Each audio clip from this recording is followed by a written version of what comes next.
কাশ্মীরে সন্ত্রাসী হামলার পর সামাজিক মাধ্যম সহ ভারতীয় বিভিন্ন গণমাধ্যমে ভাইরাল হয় এক দম্পতির ছবি। দাবি করা হচ্ছিল সন্ত্রাসীরা এই নৌবাহিনীর কর্মকর্তাকে গুলি করে হত্যা করেছে। তবে এবার জানা গেল সেই দম্পতি মারা যাননি, তারা বেঁচে আছেন। এক ভিডিওতে তারা বিষয়টি স্পষ্ট করেছেন। It's not us, it's them.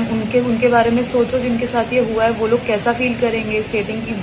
But I don't know how कौन सी मीडिया ने कहाँ से सारे न्यूज चैनल पे सिर्फ हमारी वीडियो वायरल हो रखी है। He is the navy person, he is the officer in it and I am his wife. সামাজিক যোগাযোগ মাধ্যমে এক ভিডিওতে সেই নারী বলেন, আমরা বেঁচে আছি, কিন্তু আমাদের ছবিগুলো ভারতীয় গণমাধ্যমে প্রচারিত হচ্ছে। ওই দম্পতি বলেন, আমাদের ছবিটিকে কেন নৌবাহিনী কর্মকর্তা ও তার স্ত্রীর বলে দেখানো হচ্ছে তা আমাদের জানা নেই। এছাড়া সামাজিক মাধ্যমের তথ্য ঘেঁটে দেখা যায় ভাইরাল সেই ছবিটি মূলত আরও 1 মাস আগেই পোস্ট করা হয়েছিল। কাশ্মীর হামলাকে ঘিরে টানটান উত্তেজনা বিরাজ করছে ভারত পাকিস্তান সম্পর্কে। তবে এর মাঝেই ভারতীয় মিডিয়ার বেশ কিছু কর্মকাণ্ড প্রশ্নের জন্ম দিয়েছে। এছাড়া এই হামলার পেছনে বিজেপি সরকারের সম্পৃক্ততা নিয়েও প্রশ্ন তুলছেন অনেকে, আর এ ব্যাপারে ধীরে ধীরে মুখও খুলছেন অনেকে। পেহেলগাম হামলার পর সামাজিক মাধ্যমে একটি ভিডিও বার্তা দিয়েছেন কাশ্মীরে কর্মরত এক ভারতীয় সেনা সদস্য। সেখানে তিনি দাবি করেন, হামলার ঘটনার পর প্রায় নিষ্ক্রিয় অবস্থায় ছিল সেখানকার সেনাবাহিনী। পুরো ঘটনাটি তার কাছে সাজানো এবং পূর্ব পরিকল্পিত লেগেছে বলেও দাবি করেন তিনি। जो जनता को दिखाया गया वो पूरा सच नहीं है। हमले के समय खुफिया जानकारी की विफलता और तत्काल मीडिया की कहानी ये सभी गंभीर सवाल खड़े करती है। सबसे ज्यादा दर्दनाक बात ये थी कि हमारे सैनिक, हमारे सिपाही जमीन पर पड़े थे और कई घंटों तक कोई नहीं उनको उठाने आया, ना कोई मेडिकल सहायता आई, ना कोई कमांड ऑफिसर आया। ऐसा लग रहा था ये सब कुछ पहले से ही निर्धारित हो। এছাড়াও প্রশ্ন উঠছে কাশ্মীরের মতো স্পর্শকাতর জায়গায় ভারতীয় সেনাবাহিনীর দক্ষতা নিয়ে। কাশ্মীরে বর্তমানে 6 লাখ সেনা মোতায়েন রয়েছে। 50 মিটার পর পর এক একজন সেনা অত্যাধুনিক হাতিয়ার নিয়ে সজাগ থাকেন। এরপরও এত বড় হামলা সেনাদের নাকের ডগায় কিভাবে চালানো হলো তা নিয়েও প্রশ্ন তুলছেন অনেকে।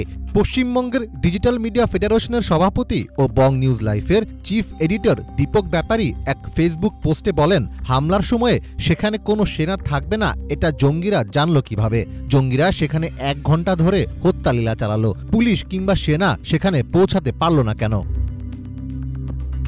তিনি আরও বলেন, গত 19শে এপ্রিল প্রধানমন্ত্রীর কাশ্মীর সফর বাতিল করা হলো কেন? তার মানে তিনি জানতেন কাশ্মীরে কিছু ঘটতে যাচ্ছে। তারপরেও কেন্দ্র সরকার ব্যবস্থা নিল না কেন? সেদিন পেহেলগামে সেনা ছিল না কেন? পেহেলগাম একটি পর্যটকপূর্ণ স্থান, সেখান থেকে সেনা বা পুলিশ তুলে নেওয়ার আদেশ কে দিয়েছিল? তাহলে কি এটা পরিকল্পিত হত্যাকাণ্ড?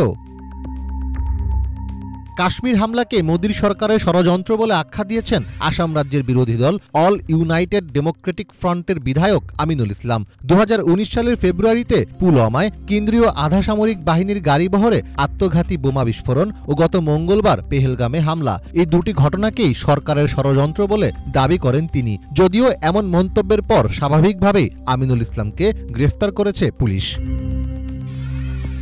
ভারতে যে কোনো ইস্যুতে সাম্প্রদায়িকতার ট্যাগ লাগিয়ে মুসলিম বিদ্বেষ ছড়ানো এখন স্বাভাবিক ঘটনায় পরিণত হয়েছে। পেহেলগাম হামলার সময় সন্ত্রাসীদের সঙ্গে বন্দুকযুদ্ধে ঝান্টু আলী শেখ নামে ভারতীয় সেনাবাহিনীর এক মুসলিম জওয়ান নিহত হয়েছেন। এছাড়া পর্যটকদের বাঁচাতে গিয়ে বুলেটের আঘাতে ঝাঁঝরা হয়েছেন টাট্টু ঘোড়ার চালক সৈয়দ আদিল হোসেন শাহ। যদিও ভারতীয় কিছু সংবাদ মাধ্যম দাবি করছে হামলায় শুধু হিন্দুদের টার্গেট করা হয়েছে, তবে নিজেদের জীবনের বিনিময়ে সেই দাবিকে ভুল প্রমাণ করেছেন আদিল ঝন্টুরা। মীর ফজলে রাব্বি, বাংলা ভিশন।